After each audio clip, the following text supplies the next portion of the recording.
आपको 1,00,000 रुपए का इनाम मिलेगा यदि आप आज जो हम आपको तुक्का लगाने की विधि बताएंगे उसे यदि आप गलत साबित कर देते हो तो क्या करना है आपको।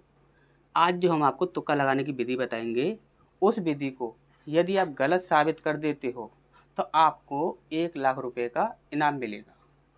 चाहे आप कहीं से भी हो पूरी दुनिया के अंदर, चाहे कोई भी कहीं से भी इस वीडियो को देख रहा हो, उसके लिए खुला ही चैलेंज है कि आज जो हम आपको तुक्का लगाने की विधि बताएंगे उसे यदि आप गलत साबित कर देते हो तो आपको 1,00,000 रुपए का इनाम मिलेगा। आपको करना क्या है कि आपको जो हम आपको तुक्का लगाने की विधि बताएंगे उसे आपको रॉन्ग साबित करना है। क्या करना है? रॉन्ग साबित करना है, यानी कि गलत साबित करना है। यदि आप उसे फेल करते हो तो आपको कुछ नहीं मिलेगा। यदि आप उसे रॉन्ग साबित कर देते हो यानी गलत साबित कर देते हो तो आपको 1,00,000 रुपए का इनाम मिलेगा। ठीक। अब देखिए जितने भी ये आपके प्रश्न होने वाले हैं ये सारे एनटीपीसी के लिए होने वाले हैं। ये आपके पीवाईक्यू हैं सारे ही। जितने भी आपके क्वेश्चन हैं वो सारे ही आपके पीवाईक्यू हैं। ठीक। अब यहाँ पर देखिए, यहाँ पर जितने भी ये आपके प्रश्न हैं ये आपके साधारण ब्याज के प्रश्न होने वाले हैं। यानी कि एनटीपीसी के लिए साधारण ब्याज में जितने भी आपके टाइप पूछे जाएंगे वो सारे ही टाइप आपके यहाँ पर आपके कवर होने वाले हैं। ठीक। एक बार में सारे ही कवर हो जाएंगे इसी वीडियो से। ठीक। तो यहाँ पर एनटीपीसी के जितने भी क्वेश्चन होंगे साधारण ब्याज से संबंधित जो कोई भी प्रश्न आएगा यहाँ से आपका 100% फंस जाएगा। ठीक। तो आज का हमारा पहला प्रश्न देखते हैं। तो देखिए ये हमारा जो प्रश्न है इस प्रश्न को आपको बिल्कुल भी सॉल्व करने की आवश्यकता नहीं है। आपको पेन पेपर उठाने की भी आवश्यकता नहीं है। सिर्फ जितना भी आपका समय लगेगा सिर्फ आपका प्रश्न पढ़ने में ही समय लगेगा। प्रश्न पढ़ने के बाद डायरेक्ट ही आप सीधा ऑप्शन से ही आंसर मार दोगे। आपको पेन पेपर की भी आवश्यकता नहीं पड़ेगी। कैसे करना है, क्या करना है, जो भी हम आपको तरीका बताएंगे सिर्फ आप उस तरीके को अच्छे से समझ लीजिए।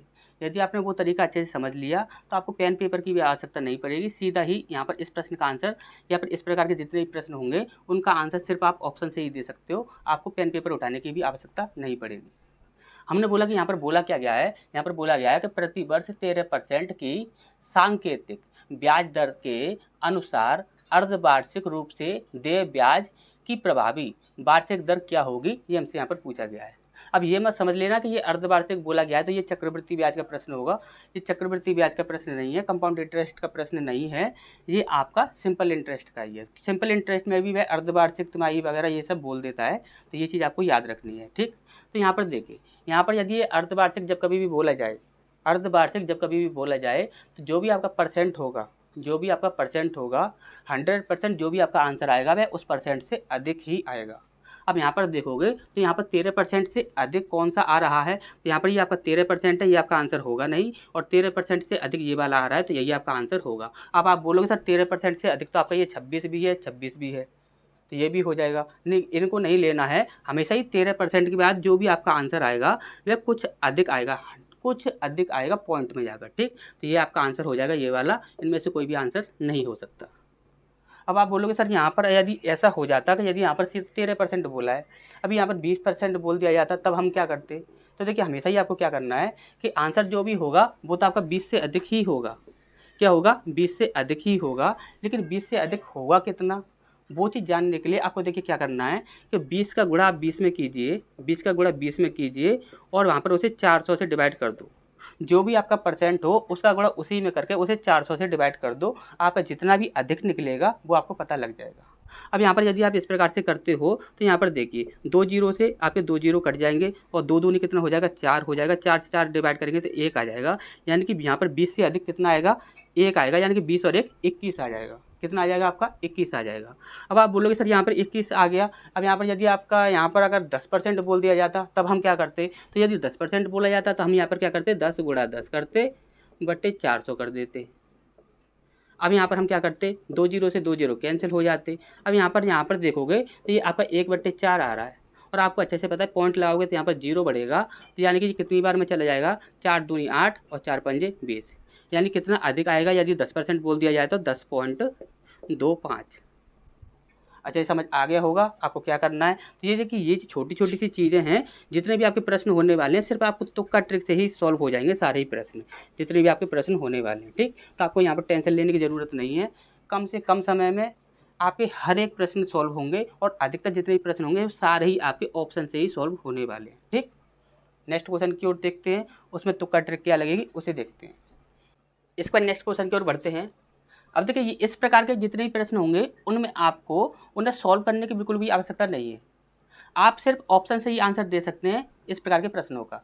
कैसे दोगे, तरीका क्या लगेगा, वो हम आपको बताते हैं, ध्यान से समझिएगा।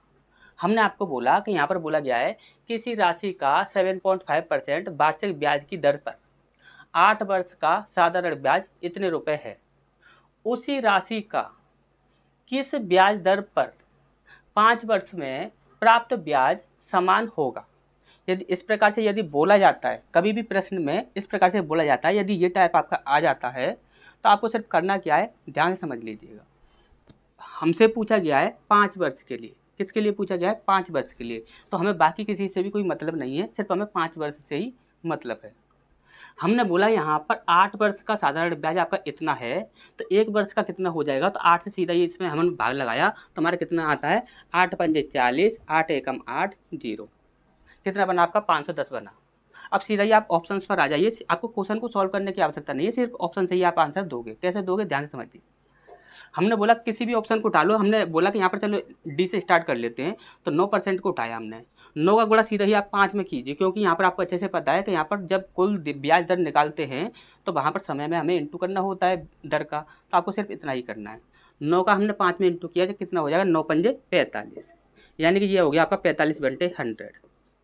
हमने बोला इसे और डिवाइड कर देते हैं, तो 5 से नाम 45, 5 दूनी 10, 0। अब हमने बोला क्या 9 से आपका ये 510 डिवाइड हो जाएगा, नहीं होगा, तो ये हमारा आंसर नहीं होगा। इसके बाद हम और आगे बढ़े, हमने बोला कि यहाँ पर कितना है, 11% है। हमने बोला 11 का गुणा आप 5 में करो, कितना हो जाएगा आपका 55, यानी कि ये हो जाएगा आपका 55/100। हमने बोला इसे और डिवाइड कर लो, तो यहाँ पर 5 एकम 5, 5 एकम 5 और 5 दूनी 10, 0। हमने बोला क्या 11 से आपका ये संख्या डिवाइड हो जाएगी, आप बोलो सर नहीं होगी, तो ये भी हमारा आंसर नहीं होगा। ठीक, इसके बाद नेक्स्ट आगे बढ़ते हैं।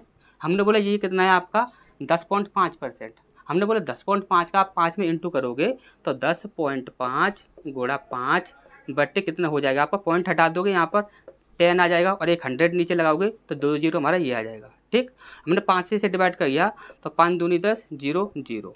5 से फिर से इसे डिवाइड करते हैं तो 5 दूनी 10, 5 एकम 5, 5 चौक 20 और 0। हमने बोला कि यहाँ पर कितना बन रहा है, 21/40 बन रहा है। हमने बोला क्या 21 से आपकी ये संख्या डिवाइड हो रही है, आप बोलो सर 21 से ये संख्या डिवाइड नहीं हो रही है, तो ये भी हमारा आंसर नहीं होगा। अब हमने बोला कि यहाँ पर कितना है, 12% है। हमने बोला 12 का गुणा आप 5 में कर दो, 12 पंजे 60, कितना आ गया आपका 60/100। हमने बोला 1 0 से 1 0 चला गया तो कितना बचा है आपका, ये 2 3 6 और 2 पंजे 10। हमने बोला क्या 3 से ये संख्या डिवाइड हो रही है, तो 3 से ये संख्या पूरी तरह से डिवाइड हो रही है, तो यही हमारा आंसर होगा और कोई भी हमारा आंसर नहीं हो सकता। अच्छे से ये चीज़ समझ आ गई होगी। अगर ये इसी प्रकार से आपका क्वेश्चन में बोला जाता है, यही टाइप आपका आता है, तो आपको इस प्रकार से ट्रिक लगानी है। आप सिर्फ ऑप्शन से ही आंसर दे सकते हो, आपको पूरे प्रश्न को सॉल्व करने की आवश्यकता नहीं है। ठीक, अच्छे से समझ आ गया होगा। अब नेक्स्ट क्वेश्चन में क्या ट्रिक लगेगी उसे देखते हैं। इस पर नेक्स्ट क्वेश्चन की ओर बढ़ते हैं। अब देखिए ये हमारा एक प्रश्न है। इस प्रकार के प्रश्नों को आपको बिल्कुल भी सॉल्व करने की आवश्यकता नहीं है, आप डायरेक्ट ही इन प्रश्नों का आंसर दे सकते हो, सिर्फ एक छोटी सी ट्रिक लगाकर। और वो छोटी सी ट्रिक क्या है उसे ध्यान से समझिएगा। आप सेकंडों में इस प्रश्न का आंसर दोगे, कैसे दोगे ध्यान से समझिएगा। ये भी आपका एनटीपीसी में ही पूछा गया प्रश्न है, सारे ही आपके एनटीपीसी में पूछे गए प्रश्न है। ठीक, सारे आपके प्रीवियस ईयर के क्वेश्चन है एनटीपीसी के। अब यहाँ पर देखिए, यहाँ पर बोला गया है कि यदि कोई राशि साधारण ब्याज पर निवेश की जाती है तो वह 8 वर्ष में 3 गुनी हो जाती है, यानी कि 8 वर्ष में 3 गुनी हो जाती है, तब 12 वर्ष में यह स्वयं की कितनी गुनी हो जाएगी, ये हमसे यहाँ पर पूछा गया है। अधिकतर यहाँ पर इस प्रश्नों में यहाँ पर पूछा क्या जाता है कि यहाँ पर इतने वर्ष में इतनी गुनी हो जाती है, तो यहाँ पर कितने समय में इतनी गुनी हो जाएगी, ये हमसे यहाँ पर पूछा जाता है। लेकिन यहाँ पर आपका उल्टा पूछा गया है। यदि यहाँ पर उल्टा पूछा गया है, यहाँ पर क्या पूछा गया है कि इतने वर्ष में इतनी गुनी हो जाती है, तो 12 वर्ष में कितनी गुनी हो जाएगी, यहाँ पर थोड़ा उल्टा पूछ लिया गया है। तो जब कभी इस प्रकार से उल्टा पूछा जाएगा, यानी कि गुना आपसे पूछा जाएगा, समय नहीं पूछा जाएगा, जब आपसे गुना पूछा जाएगा तब आपको क्या करना है, ध्यान से समझिएगा। हमने बोला कि फर्स्ट टाइम पर आपको क्या करना है कि 1 घटाना है, लास्ट टाइम पर 1 बढ़ाना है। नहीं समझ आया हो, ध्यान समझ लीजिएगा। फर्स्ट टाइम पर 1 घटाना है और लास्ट टाइम पर 1 जोड़ना है।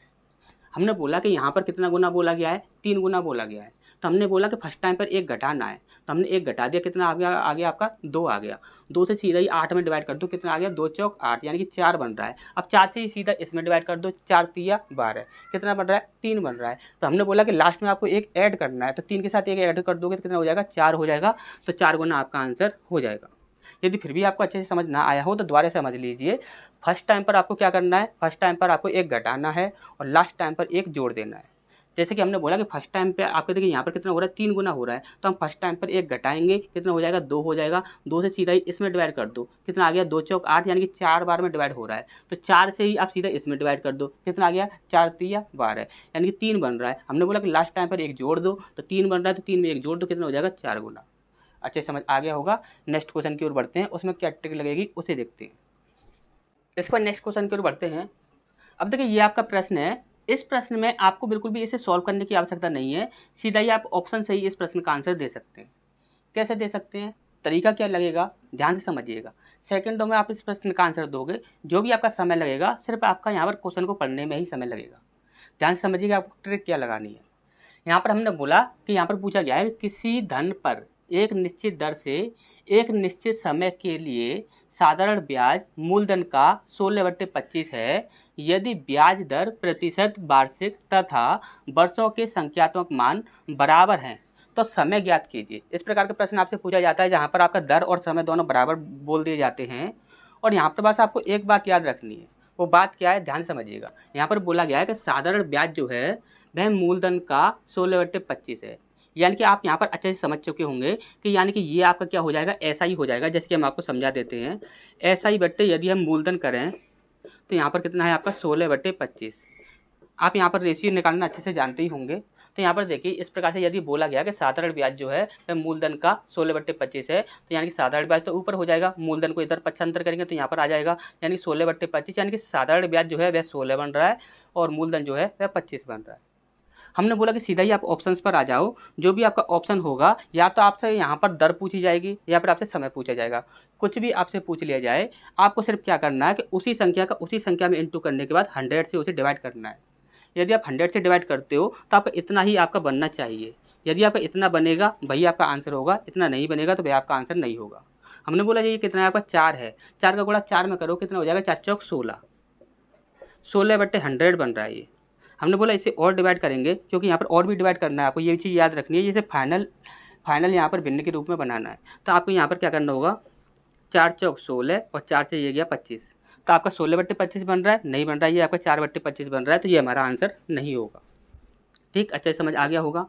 इसके बाद यहाँ पर हमने बोला कि 6% है। अब 6 का गुणा आप 6 में कर दो, कितना हो जाएगा, 6 6 36, यानी कि 36/100 हम करेंगे, तो हम इसे और डिवाइड कर सकते हैं। तो 4 नाम 36 और 4 से ये गया 25 बार, यहाँ पर कितना बन रहा है, 9/25, यहाँ पर कितना है, 16/25। क्या 16/25 बन रहा है, नहीं बन रहा है, तो ये भी हमारा आंसर नहीं होगा। ठीक, इसके बाद हमने बोला कि यहाँ पर कितना है आपका 10%, 10 वर्ष है। हमने बोला 10 का गुणा 10 में करते हैं, कितना हो जाता है आपका, 100 हो जाता है। 100/100 करेंगे तो आपका कितना बनेगा, 1/1 बनेगा, यानी कि ये आपका 1/1 बन रहा है, ये आपका 16/25 बन रहा है। क्या सही है, नहीं है, तो ये भी हमारा आंसर नहीं होगा। इसके बाद हमने बोला कि ये कितना है आपका 8 वर्ष है। हमने बोला 8 का गुणा 8 में करो, कितना हो जाता है, 8×2 64। हमने बोला 64/100 करके देखो, तो आपने देखा इसे और डिवाइड करेंगे तो और भी डिवाइड हो जाएगा, यानी कि इसे हम 4 से डिवाइड कर सकते हैं। तो 4 एकम 4, 2 बचा 4 6 24, ये आपका आ गया 16, और इसे हम डिवाइड करते हैं तो 4 से 25 बार में ये डिवाइड हो जाएगा, यानी कि यहाँ पर कितना बन रहा है, 16/25 बन रहा है। क्या ये और डिवाइड हो रहा है, और डिवाइड नहीं होगा, तो यहाँ पर 16/25 यहाँ पर बन रहा है और 16/25 ही यहाँ पर बन रहा है, तो यानी कि यही हमारा आंसर होगा और कोई भी हमारा आंसर नहीं हो सकता। अब यहाँ पर देखिए ये चीज़ आप ध्यान से समझ लीजिए, ये आपका 16/25 बन रहा है, ये आपका इससे बनाया था हमने, तो आप हमेशा ही याद रखिएगा, हम आपको बार बार पे ये पहले ही बता चुके हैं। जो भी हमारे पुराने स्टूडेंट होंगे उन्हें तो अच्छे से पता ही होगा, नीचे वाली संख्या हमेशा ही मूलधन होती है, ऊपर वाली संख्या हमेशा ही ब्याज होती है। यहाँ पर आपका मूलधन है आपका 25 और ब्याज है आपका 16। अच्छे समझ आ गया होगा। तो यहाँ पर इस प्रकार से यदि आप इस प्रश्न को सॉल्व करते हो तो सिर्फ ऑप्शन से ही आप सॉल्व कर सकते हो, यहाँ पर आपको इसे पूरी तरह से सॉल्व करने की आवश्यकता नहीं पड़ेगी। ठीक, अच्छे समझ आ गया होगा। नेक्स्ट क्वेश्चन में क्या ट्रिक लगेगी उसे देखते हैं। इसके बाद नेक्स्ट क्वेश्चन की ओर बढ़ते हैं। अब देखिए ये आपका एक प्रश्न है, इस प्रकार का प्रश्न जब कभी आपसे पूछा जाएगा तो उसमें आपको बिल्कुल भी पेन पेपर की आवश्यकता नहीं है, सिर्फ मात्र सेकंडों में इस प्रश्न का आंसर दे सकते हो आप। जो भी तरीका हम आपको बताएंगे उस तरीके का यदि आप प्रयोग करते हो तो मात्र सेकंडों में आंसर दे सकते हो इस प्रकार के प्रश्नों का।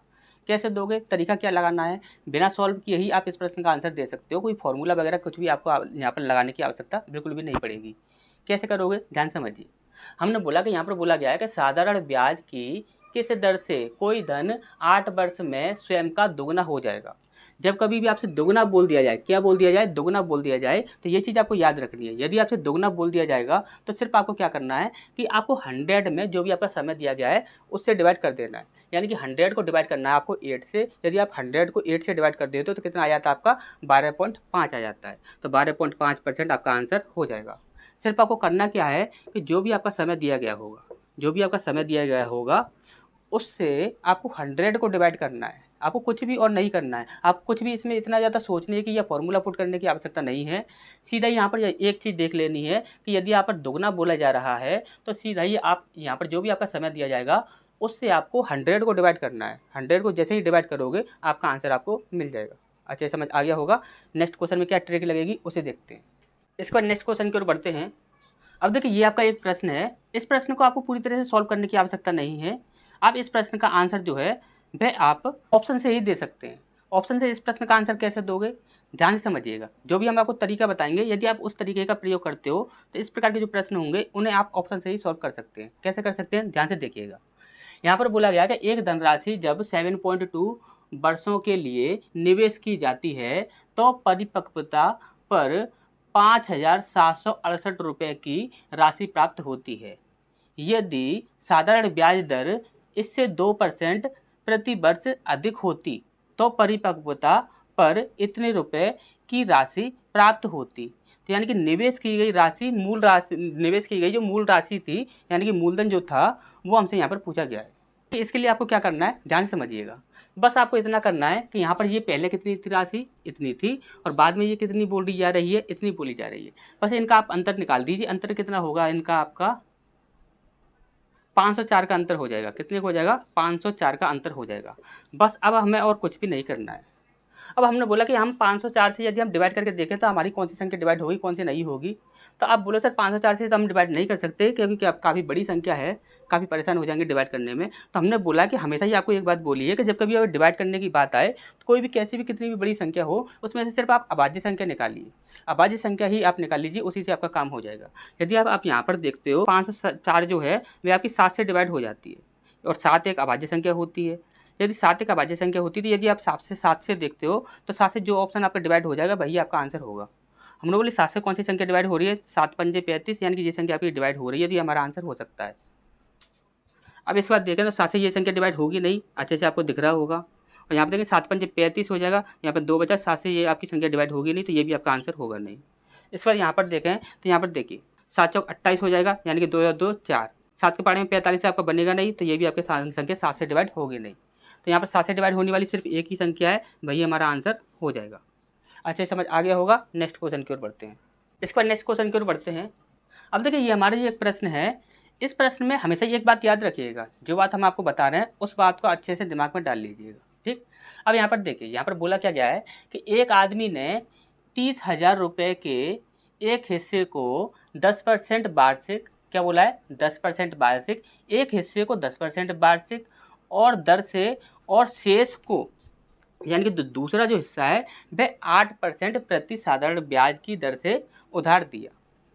3 वर्ष बाद उसे प्राप्त कुल साधारण ब्याज इतने रुपए मिला। वह राशि ज्ञात कीजिए जो उसे 10% प्रति वर्ष की दर से उधार दी गई थी। इसमें हमेशा ही क्या होता है कि यहाँ पर मिश्रण विधि लगती है, यानी कि एलिगेशन ट्रिक लगती है। यहाँ पर हमेशा ही हमें रेशियो निकालने होते हैं, फर्स्ट वाले के और सेकंड वाले के। तो हमेशा ही उसमें क्या होता है, एलिगेशन लगता है, यानी कि मिश्रण विधि लगती है। तो मिश्रण विधि के लिए आपको क्या करना है, हमेशा ये देखिए मिश्रण विधि की पहचान क्या होती है कि यहाँ पर 2 पार्ट दिए जाएंगे तो 2 पार्ट का यहाँ पर एक पार्ट के लिए बोल दिया जाएगा और दूसरे पार्ट के लिए बोल दिया जाएगा, और तीसरे यहाँ पर बीच का एक हिस्सा जो होगा या तो आपसे कुल बोल दिया जाएगा, यदि कुल ना बोला जाएगा तो कुल आपको यहाँ पर निकालना होगा। कुल कैसे निकालेंगे, ध्यान से समझिए। यहाँ पर एक हिस्सा बोल रहा है 10% वार्षिक, दूसरा बोल रहा है 8% वार्षिक, और यहाँ पर आपको ब्याज दिया गया है। यदि ब्याज दिया गया है तो यहाँ पर देखिए, यदि 3 वर्ष का ब्याज आपका इतना है तो 1 वर्ष का ब्याज कितना हो जाएगा, तो 1 वर्ष का निकालेंगे तो यहाँ पर देखिए 3 दूनी 6, 2 बचा, 3 सत्ते 21, यहाँ पर 1 बचा, 3 छः 18, 0। ये 1 वर्ष का ब्याज आपका इतना हो गया। यदि 1 वर्ष का ब्याज इतना है तो यहाँ पर ब्याज दर कितनी होगी टोटल, ये आपको निकालना है। तो आपको नीचे मूलधन रख दीजिए। मूलधन कितना है आपका 30,000 और इंटू 100 कर दीजिए। अब यहाँ पर आपको टोटल ब्याज दर मिल जाएगा। यहाँ पर एक हिस्से का ब्याज दर इतना है, दूसरे हिस्से का ब्याज दर इतना है, और टोटल ब्याज दर कितना है वो हमें यहाँ पर इस प्रकार से मिल जाएगा। तो यहाँ पर हम देखते हैं तो 2 जीरो और 1 जीरो 3 जीरो, तो 3 जीरो से 3 जीरो आपका कैंसिल हो जाएगा। पहले आप 3 से इसे डिवाइड कर दीजिए, 30 है ना, तो 3 से डिवाइड कर दीजिए, 3 नाम 27 और 3 दूनी 6, यानी कि यहाँ पर कितना बन रहा है 92 बन रहा है। और यहाँ पर एक जीरो था तो उसका आप यहाँ पर आप एक पॉइंट लगा दीजिए, ठीक। तो कितना हो गया 9.2%। तो कुल जो ब्याज दर है वो कितना है आपका 9.2%। अब हमने बोला कि एक हिस्सा कितना है 10% और दूसरा हिस्सा कितना है आपका 8%, और यहाँ पर बीच वाला हिस्सा कितना है 9.2%, ठीक। एलिगेशन विधि अच्छे से आपको लगाना आता ही होगा। अब यहाँ पर इस संगे तो कितना बचेगा आपका 1.2 बच जाएगा, ठीक। और इसमें तो यहाँ पर कितना बच जाएगा 0.8 बच जाएगा, ठीक। पॉइंट से हम यहाँ पर पॉइंट को हटा देंगे, तो यहाँ पर 4 दूनी 8 और 4 तिया 12, ये हमारा यहाँ पर रेशियो बन जाएगा। हमसे पूछा किसके लिए गया था, तो हमसे यहाँ पर पूछा गया था कि 10% प्रति वार्षिक की दर से उधार दी गई थी जो राशि, वो हमें यहाँ पर बतानी है। तो यहाँ पर देखिए 10% के लिए क्या रेशियो बन रहा है 3 रेशियो बन रहा है। तो 3 से डिवाइड करके देखिए कौन सी संख्या डिवाइड हो रही है, तो 3 से आपकी 16, ये वाली डिवाइड नहीं होगी, ये वाली भी डिवाइड नहीं हो रही है 3 से आपकी ये भी डिवाइड नहीं होगी, तो 3 से आपकी सिर्फ यही संख्या डिवाइड होगी और यही हमारा आंसर हो जाएगा। अच्छे समझ आया होगा। नेक्स्ट क्वेश्चन की ओर बढ़ते हैं। इस पर नेक्स्ट क्वेश्चन की ओर बढ़ते हैं। अब देखिए ये आपका एक कंपाउंड इंटरेस्ट का प्रश्न है, और आप बोल रहे होंगे सर सिंपल इंटरेस्ट चल रहा है तो आप कंपाउंड इंटरेस्ट का प्रश्न यहाँ पर क्यों लेकर आए हैं। तो देखिए यहाँ पर कंपाउंड इंटरेस्ट का प्रश्न इसलिए लेकर आए हैं क्योंकि यहाँ पर आप में से ही एक सब्सक्राइबर ने यहाँ पर ये क्वेश्चन हमारे पास सेंड किया था और बोला था सर यहाँ पर ये क्वेश्चन जो है वह 2 ऑप्शन में फंस रहा है। यदि 2 ऑप्शन में फंस रहा है तो अब हम क्या करें, इसे कैसे सॉल्व करेंगे। तो इसके लिए हम आपको पहले ही बता चुके हैं, अब आप आपको फिर से बता देते हैं। आपने यहाँ पर अच्छे से पहले नहीं समझा था, लेकिन अब आप अच्छे से समझ लीजिए, ठीक। अब यहाँ पर देखिए ये क्वेश्चन जो है पूरा अंग्रेजी में दिया हुआ है, हम आपको हिंदी में भी आपको समझा देंगे यहाँ पर क्या बोला गया है। तो यहाँ पर जो भी स्टूडेंट होगा, यानी कि जो भी आपका यहाँ पर ये हमारा सब्सक्राइबर है, उसका यहाँ पर ये क्वेश्चन यहाँ पर अंग्रेजी लैंग्वेज ही उसकी अच्छी होगी, हिंदी लैंग्वेज अच्छी नहीं होगी, तभी उसने क्वेश्चन यहाँ पर अंग्रेजी में सेंड किया था, ठीक। तो यहाँ पर देख लीजिएगा, हम आपको अच्छे से समझा देंगे। यहाँ पर बोला गया है a sum of money becomes RS 625 in 3 year. कितना बोला है 3 ईयर। इसके बाद बोला गया कि एंड RS 675 इन 4 ईयर्स, ठीक, at a certain rate of interest compound annually. What is the annually interest rate. Interest rate से हमसे यहाँ पर पूछा गया, यानी कि यहाँ पर सीधा सीधा बोला गया है कि कोई धन है जो कि 3 वर्ष में तो आपका इतना हो रहा है और यहाँ पर 4 वर्ष में इतना हो रहा है, तो उसकी दर क्या होगी, ये हमसे यहाँ पर पूछा गया है। तो यहाँ पर हमने सीधा ही आपसे बोला था कि यहाँ पर फर्स्ट वाला जो होता है वह आपका हमेशा ही प्रिंसिपल कहलाता है और सेकंड वाला जो होता है वह हमेशा ही अमाउंट कहलाता है। ये चीज़ हमने आपको पहले ही समझा रखी थी। हमने बोला था कि सीधा ही आप यहाँ पर आ जाओगे जब कभी भी आपको समय का अंतर यदि 1 दिखेगा, समय का अंतर यदि 1 दिखेगा, यहाँ पर आप देख रहे हो यहाँ पर 3 वर्ष है, यहाँ पर 4 वर्ष है, यानी कि समय का अंतर 1 है। यदि समय का अंतर 1 है तो यहाँ पर आप सीधा ही बोल रहे थे कि यहाँ पर 4% और 8% में हम यहाँ पर फंस रहे हैं, यानी कि ये ऑप्शन आपके यहाँ पर गलत हो रहे हैं, लेकिन इन दोनों में फंस रहे हैं। अब देखिए इन दोनों फंस रहे हैं तो यहाँ पर ध्यान से समझिए। यहाँ पर हमने बोला कि 4% का मतलब कितना होता है 1/25। हमने बोला 25 से यदि आप उस संख्या को डिवाइड करते हो तो अच्छे से डिवाइड हो जाती है। आपने बोला सर 8% का मतलब कितना होता है, 8% का मतलब होता है 4 दूनी 8 और यहाँ पर 25। हमने बोला 25 से आपकी ये संख्या फिर से डिवाइड हो रही है मूलधन। हमने बोला कि आपको यदि मूलधन आपका इतना है तो प्रिंसिप यहाँ पर मिश्र धन तो आपका इतना है, अमाउंट से इतना बन रहा है। हमने बोला कि यहाँ पर 25 में 1 जोड़ते हो तो कितना बनता है आपका 26 बनता है। क्या 26 से आपकी ये संख्या डिवाइड हो जाएगी। आप बोले सर 26 से ये संख्या डिवाइड नहीं होगी, तो यहाँ पर ये वाला हमारा आंसर कभी भी नहीं हो सकता। इसके बाद बोला हमने यहाँ पर 25 और 2 कितना होता है 27। क्या ये संख्या 27 से डिवाइड हो जाएगी। आप देखोगे यहाँ पर 27 से डिवाइड हो जाएगी, क्योंकि यहाँ पर देखिए 27 जो होता है वो क्या होता है 9 गुणा 3, 9 से 27 होता है। तो ये संख्या आपकी 9 से भी डिवाइड हो रही है, 3 से भी डिवाइड हो रही है। आपको सिर्फ इतना नहीं देखना कि सर नीचे वाली संख्या से देख लिया तो आपका आंसर मिल गया। आपको ये दोनों चीज़ें ही समझनी होंगी कि यहाँ पर ये आपका मूलधन होता है और ये आपका मिश्रधन होता है। तो ये दोनों ही चीज़ें आपको अच्छे से समझनी होगी। इस पर नेक्स्ट क्वेश्चन की ओर बढ़ते हैं। अब देखिए यहाँ पर क्या बोला गया है, 2700 रुपये की राशि को 2 भागों में इस प्रकार उधार दिया जाता है कि एक भाग को 4 वर्ष के लिए 15% की दर पर, उसके बाद बोला गया है कि दूसरे भाग पर 6 वर्ष के लिए 10% की साधारण ब्याज की दर पर। साधारण की ब्याज की जो दर है वो आपकी बराबर बोली गई है, ठीक, 10% की दर और ये 4% की दर, जो भी आपकी साधारण ब्याज निकलेगी वो आपकी बराबर बोली गई है, ठीक। इसके बाद बोला गया कि 15% पर उधार दी गई राशि क्या है ये हमें बता दीजिए, ठीक। तो इसके लिए क्या होता है कि इसके लिए हमें यहाँ पर रेशियो निकालने होते हैं। तो रेशियो कैसे निकालेंगे, तो यहाँ पर हमने बोला कि जो भी आपका मूलधन है, जैसे कि हमने बोला कि मूलधन 1 है, इसका यदि हम यहाँ पर ब्याज निकालते हैं तो कैसे निकालेंगे, समय कितना है 4 वर्ष और परसेंट कितना है 15%, और बोला गया है कि ये बराबर हैं दूसरा मूलधन इनटू समय कितना दिया गया है आपका 6 वर्ष, और यहाँ पर दर कितनी है 10%। ठीक, बोला गया है कि ये दोनों क्या हैं, बराबर हैं। तो देखिए परसेंट से परसेंट कैंसिल हो जाएगा, और यहाँ पर देखेंगे तो 5 तिया 15, 5 दूनी 10, इसके बाद 2 दूनी 4, ठीक, इसके बाद यहाँ पर बचता है 3 दूनी 6, 6 से 6 सीधा कैंसिल हो जाएगा। तो यहाँ पर क्या बचेगा, मूलधन जो भी दोनों हैं उनके रेशियो क्या हैं, बराबर आ रहे हैं, उन दोनों के रेशियो क्या आ रहे हैं, बराबर आ रहे हैं। यदि दोनों मूलधन के रेशियो यदि बराबर आ रहे हैं तो सीधी सी बात है, जो भी आपकी राशि है टोटल वह आपकी आधे आधे भागों में बांटी गई है। यानी कि इसका आप आधा कर दोगे तो कितना हो जाएगा, तो 2 एकम 2, 2 तिया 6, 2 पंजे 10, यानी कि 1350। तो 1350 हमारे यहाँ पर आंसर हो जाएगा। ठीक, अच्छा समझ आ गया होगा। नेक्स्ट क्वेश्चन की ओर बढ़ते हैं। इसको नेक्स्ट क्वेश्चन की ओर बढ़ते हैं। अब देखिए यहाँ पर क्या बोला गया है कि 10,000 रुपये की एक धनराशि 5 पैसे प्रति रुपये प्रति माह की दर से 6 माह का साधारण ब्याज कितना होगा, ये हमसे यहाँ पर पूछा गया। तो साधारण ब्याज हमसे यहाँ पर पूछा गया। अब यहाँ पर ध्यान से समझिएगा, यदि आपको ये यहाँ पर थोड़ा सा कन्फ्यूजन लग रहा होगा तो यहाँ पर हम आपको समझा देते हैं। देखिए यहाँ पर बोला गया कि 5 पैसे प्रति रुपये प्रति माह। अब यहाँ पर देखिए ये जो है, ये जो दर दी गई है ये आपकी 5% ही दर है, लेकिन कंफ्यूज करने के लिए उसने इस प्रकार से बोल दिया है। कैसे बोला है, देखिए ध्यान से समझिएगा। उसने बोला 5 पैसे, तो 5 पैसे 1 रुपये में कितने पैसे होते हैं, 1 रुपये जो होता है उसमें कितने पैसे होते हैं। यहाँ पर देखिए कि 5 पैसे प्रति रुपये, तो 1 रुपये में कितने पैसे होते हैं, 100 पैसे होते हैं।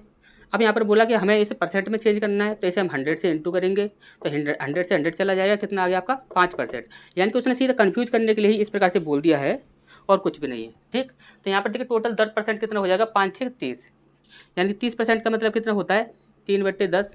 ठीक, अगर यहाँ पर देखिए यदि आपका यहाँ पर 10 बन रहा है और मूलधन ऐसी राशि है जिसमें आपके टोटल 0 ही 0 है एक के बाद, तो यहाँ पर ये जो संख्या है ये आपकी 100% यहाँ पर 0 के बाद जो भी आपकी संख्या बनेगी हमेशा यही बनेगी। क्यों बनेगी, यहाँ पर ध्यान से समझिएगा। यहाँ पर आपका आंसर ये वाला होना चाहिए। क्यों होना चाहिए, ध्यान से समझिएगा। हमने बोला कि यहाँ पर देखिए ये वाली जो राशि होती है वह मूलधन की होती है, ये वाली ब्याज की होती है। हमने बोला मूलधन की राशि कितनी है 10 है, यानी कि 10x की वैल्यू कितनी है आपकी, यहाँ पर दी गई है आपकी 10,000। 1 0 से 1 0 चला जाएगा तो x की वैल्यू कितनी हो गई आपकी, x की वैल्यू 1000, और यहाँ पर 3 से इंटू करेंगे तो कितना हो जाएगा 3000। हम आपसे क्या बोल रहे थे कि यहाँ पर जो भी आपकी वैल्यू बनेगी वह 3 से इंटू होने वाली बनेगी, यानी कि 3 यहाँ पर जब भी आएगा 0 से पहले 3 आएगा वही आपका आंसर होगा। क्यों होगा, क्योंकि यहाँ पर 10 वैल्यू नीचे बन रही थी, ऊपर वैल्यू आपकी 3 बन रही थी, तो 0 से 0 कैंसिल हो जाएगा, सीधे 3 से इंटू होगा, आपका आंसर आ जाएगा। ठीक, ऐसे समझ आ गया होगा। नेक्स्ट क्वेश्चन की ओर बढ़ते हैं। इसके बाद नेक्स्ट क्वेश्चन की ओर बढ़ते हैं। देखिए ये आपका काफ़ी इंपॉर्टेंट क्वेश्चन है, ये आपका ग्रुप डी हो, NTPC हो, चाहे कोई भी एग्जाम हो, ये प्रश्न आपका फंसेगा। हाँ जी, ये प्रश्न आपका फंसने के 99% चांस हैं, तो इस प्रश्न को ध्यान से समझ लीजिएगा। ठीक, तो देखिए यहाँ पर क्या बोला गया है, 5 फरवरी 2005 से 18 अप्रैल 2005 की अवधि के लिए 6.1/4% प्रति वर्ष की दर से 3,000 रुपये पर साधारण ब्याज ज्ञात कीजिए। लेकिन यहाँ पर क्या बोला गया है कि दोनों तिथियों को शामिल किया गया है। तो सबसे ज़्यादा इंपॉर्टेंट बात यही है कि दोनों तिथियों को हमें शामिल करना है। अब दोनों तिथियों की बात की जा रही है, तो यहाँ पर किस प्रकार से शामिल करेंगे, ध्यान से समझिएगा। यहाँ पर देखिए यहाँ पर बोला गया 5 फरवरी 2005, तो 2005 होगा तो आपको अच्छे से पता कि 28 दिन का महीना होगा। ठीक, कितने दिन का होगा, 28 दिन का महीना होगा। अब आप क्या करोगे, 28 में से आप 5 को माइनस कर दोगे, कितना बचेगा, ये आपका 23 बच जाएगा। अभी आपका 23 बच रहा है, आप बोलोगे सर 23 दिन हो रहे हैं यहाँ पर, लेकिन उसने क्या बोला कि दोनों तिथियों को शामिल करना है। यदि दोनों तिथियों को शामिल करना है, आपने 5 तो माइनस कर दिया, लेकिन आपको 5 तारीख जो है वो भी आपको शामिल करनी है। तो यहाँ पर 23 की जगह कितना हो जाएगा, यहाँ पर 24 हो जाएगा। टोटल कितना हो गया, 24 दिन तो ये हो गए। इस पर यहाँ पर आप बात करोगे, ये फरवरी है, फरवरी के मार्च आएगा, और मार्च कितने का हो जाएगा, 31 का, तो 31 दिन ये हो जाएंगे। उसके बाद 18 तारीख तक के लिए बोला है यहाँ पर। ठीक, 18 तारीख तक के लिए बोला है, तो यहाँ पर 18 दिन ये हो जाएंगे आपके। तो टोटल दिनों की संख्या कितनी हो रही है आपकी, यहाँ पर देखें 8 और 4 12 और 1 13, हासिल लगी 1, 3 और 2 5 और 1 6 और 1 7, कितना हो रहा है आपका 73 दिन हो रहा है। ठीक, 73 दिन का समय हो रहा है। अब यहाँ पर आप देखोगे 73 दिन का समय, इसे हम यहाँ पर साल में कन्वर्ट करेंगे, तो यहाँ पर 365 से डिवाइड करेंगे, और यहाँ पर हमें दर रखना होगा। दर रखेंगे तो देखिए 624 और 1 25, यानी कि 25/400 हो रहा है। कितना हो रहा है, 25/400। और यहाँ पर मूलधन कितना दिया हुआ है आपका 3000 दिया हुआ है 3000। ठीक, अब इसकी कैलकुलेशन कर देंगे। यहाँ पर देखिए 2 जीरो से आपके यहाँ पर 2 जीरो कैंसिल हो जाएंगे। ठीक, इसके बाद यहाँ पर आप देखोगे और इससे ये चला जाएगा आपका 5 बार में।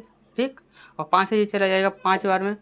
ठीक, तो यहाँ पर कितना हो जाएगा 150/4। ठीक, इतना आपका यहाँ पर ये बन जाएगा। ठीक, तो यहाँ पर ये कितना आंसर आ जाएगा 4 × 12 3 बच्चा 4 × 7 28। देखिए 37 कहीं पर है तो देखिए 37 आपका यहाँ पर बन रहा है तो 37.5 रुपये ये हमारा आंसर हो जाएगा। ठीक, तो ये वाला क्वेश्चन काफ़ी इंपॉर्टेंट है, इसे याद रखिएगा। सीधा ही मूलधन में दर लगाया, दर लगाने के बाद यहाँ पर समय रखा, सीधा ही आपका आंसर आ जाएगा। ठीक, तो अच्छा समझ आ गया होगा। नेक्स्ट क्वेश्चन की ओर बढ़ते हैं। इसका नेक्स्ट क्वेश्चन की ओर बढ़ते हैं। अब देखिए यहाँ पर क्या बोला गया है कि एक व्यक्ति ने एक निश्चित राशि को 4% वार्षिक साधारण ब्याज की दर से उधार दिया। 8 वर्ष में ब्याज की राशि उधार दी गई राशि से 340 रुपये कम थी।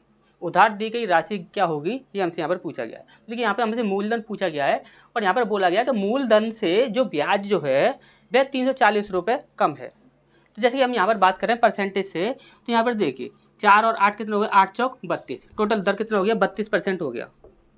32% हो गया। अब हम लोग 32% जी हो रहा है, ये क्या है आपका ब्याज की दर है। ये यदि ब्याज की दर है तो आपको अच्छे से पता है कि ब्याज की दर ये है और मूलधन अपने आप में 100% होता है। यदि मूलधन अपने आप में 100% होता है तो 100% की वैल्यू और इस वैल्यू की यहाँ पर अंतर दिया गया है आपका 340। अच्छा समझ आया होगा। यहाँ पर क्या बोला गया था, मूलधन की जो राशि है जो ब्याज की राशि से इतने रुपए कम थी। तो यहाँ पर क्या बोला गया कि मूलधन की जो राशि है उससे आपका यहाँ पर ब्याज दर कम है। तो यानी कि मूलधन तो आपका 100% होता है और ब्याज दर आपकी ये है, तो 100% में जब आप ब्याज दर यहाँ पर माइनस कर दो कि कितना आ जाएगा आपका 68%। कितना आ जाएगा आपका 68%। यानी कि 68% की वैल्यू आपकी ये दी गई है। तो 68% की वैल्यू दी गई है आपकी 340। तो 1% की वैल्यू कितनी हो जाएगी 68 नीचे आ जाएगा। ठीक, 1% की वैल्यू आपकी ये हो गई। अब हमें कितने की निकालनी है, हमसे मूलधन पूछा गया, उधार दी गई राशि कितनी होगी, तो हमें 100% की वैल्यू निकालनी है। तो 100% की वैल्यू कितनी हो जाएगी 100 से हम इंटू कर देंगे तो हमें यहाँ पर पता लग जाएगा। ठीक, अच्छा समझ आ गया होगा। अब यहाँ पर हम देखते हैं, देखिए 17 दूनी 34, 17 चौक 68, 4 पंजे 20, यानी कितना हो जाएगा आपका 500 हो जाएगा। तो 500 कहाँ पर है, तो 500 रुपये यहाँ पर सी ऑप्शन है, यही हमारा आंसर हो जाएगा। ठीक, तो नेक्स्ट क्वेश्चन की ओर बढ़ते हैं। इस पर नेक्स्ट क्वेश्चन की ओर बढ़ते हैं। अब देखिए यहाँ पर ये एक प्रश्न है, यदि कोई राशि 12/1/2 वर्ष में 3 गुनी हो जाती है तो साधारण ब्याज की दर क्या होगी, ये हमसे यहाँ पर पूछा गया है। यहाँ पर देखिए ये जो प्रश्न है, इस प्रश्न में कभी भी आप जिंदगी में कभी भी नहीं फंसोगे, तो उसके लिए सीधा ही आपका एक बेसिक ट्रिक होती है। आप यदि उस बेसिक ट्रिक से ही करते हो तो आप जिंदगी में कभी भी नहीं फंसोगे इस क्वेश्चन में। और वरना आप यहाँ पर ऑप्शन से भी कर सकते हो, ऑप्शन से भी हम आपको बता सकते हैं कि ऑप्शन से आप कैसे करोगे, लेकिन ऑप्शन से करने में आपको यहाँ पर जितना टाइम लगेगा उससे पहले आप बेसिक से कर दोगे। कैसे करोगे ध्यान समझिएगा। और यहाँ पर कितने भी गुनी बोल दी जाए, कितना भी गुना बोल दिया जाए, आप कभी भी यहाँ पर फंसोगे नहीं। यहाँ पर कभी भी आपको कन्फ्यूजन भी नहीं होगा। हमेशा ही आपको क्या करना है, देखिए ध्यान समझिएगा। जैसे कि हमने बोला कि एक है आपका मूलधन और एक है आपका मिश्रधन। यहाँ पर बोला गया कोई राशि इतने वर्ष में 3 गुनी हो जाती है। 3 गुनी हो जाती है यानी कि मूलधन आपका 1 रहा होगा तो 3 गुनी हो रही है, तो यहाँ पर ब्याज जुड़ने के बाद 3 गुनी हो रही होगी, यानी कि अमाउंट आपका 3 बन रहा है। तो यानी कि यहाँ पर आप इन दोनों का यदि आप अंतर करते हो तो आपको क्या मिल जाएगा, ऐसा ही मिल जाएगा, यानी कि ब्याज मिल जाएगा। तो ब्याज कितना हो गया आपका 2 हो गया। यदि आप इस तरीके से करते हो तो कभी भी आप इसमें नहीं फंसोगे। कितने भी गुनी बोलते, कितना भी बोलते, कुछ भी बोलते, आप इसमें कभी भी नहीं फंसोगे। अब सीधा यहाँ पर क्या है, एस आई बराबर पी गुणा आर गुणा टी अपॉन 100। तो एस आई कितना है आपका 2 है, मूलधन कितना है 1 है। हमसे दर यहाँ पर पूछा गया है और समय कितना दिया है 12 दूनी 24 और 1 25, यानी कि 25/2 गुणा 100। इस प्रकार से यहाँ पर हम इसे सॉल्व करेंगे तो 25 चौक 100 और यहाँ पर आप देखोगे 4 दूनी 8 और 8 दूनी 16, यानी कि दर कितनी आ गई आपकी 16%। ठीक, अब देखिए यहाँ पर ऑप्शन से करते हो तो देखिए ऑप्शन से भी आप यहाँ पर कर सकते हो, ऑप्शन से भी इस प्रश्न को इजीली आप कर सकते हो। कैसे करोगे ध्यान से देखिएगा। हमने बोला कि ब्याज आपकी यदि 2 दी गई होगी तो आपको क्या करना है कि एस आई गुणा 100 बराबर पी गुणा आर गुणा टी, आपको इस प्रकार से करना है। तो यहाँ पर आप देखोगे एस आई आपकी 2 बन जाएगी, आपको अच्छे से पता है। और ये आपका 100 बराबर पी आपका हमेशा 1 रहेगा और आर आपका यहाँ पर आपसे यहाँ पर कुछ भी ले लीजिए, हमने मान के चला कि 16 ले लिया और यहाँ पर समय जो दिया गया है समय कितना है 12 दूनी 24 और 1 25 यानी कि 25/2। कभी भी डिवाइड वाली संख्या जो हो उसे आप इधर ले जाओगे। अब यहाँ पर जितना बनेगा उतना ही आपका यहाँ पर बनना चाहिए। तो यहाँ पर आप देखोगे तो यहाँ पर कितना बन रहा है 2 दूनी 4 यानी कि यहाँ पर आपका 400 बन रहा है। तो यहाँ पर भी आपका 400 बन जाएगा तो आपका 16% सही है। यदि आप यहाँ पर 400 नहीं बना तो 16% आपका गलत है।